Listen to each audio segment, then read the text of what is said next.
Hai, jumpa lagi di channel Catman DIY. Okey, di sini ada sebuah Yamaha Ego LC 2012. Okey, motor ni sebenarnya dia macam con bateri. Okey, nak start susah.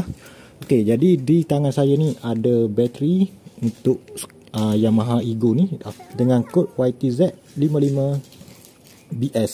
Okey, jadi kepada korang yang nakkan bateri ni boleh tengok di link yang saya sediakan ataupun di back kuning. Okey, saya akan buka bateri ni dan tunjukkan kepada anda. Okey, dalam ni ada skru bersama dengan nut. Okey. Okey, nut dengan skru benda nut dengan skru. Okey, dan dalam kotak dia ni je. Okey, Koyoko sama juga dengan yang lama ni. Koyoko juga, dan ini yang Koyoko juga. Okey, so sekarang saya akan pasang dan kita boleh tengoklah dia padu ke tak padu.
Okey, dah siap tapi ni lus lah.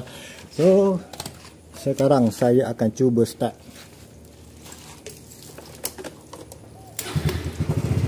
Oh, sekali saja dah hidup. Okey, start lagi sekali. Oh, tadi. Sekali. Okey, lagi sekali kepada korang yang nak beli bateri ni, link saya sediakan dan boleh tengoklah kat sana. Okey, apa-apa pun selamat membaiki motor secara DIY. Assalamualaikum.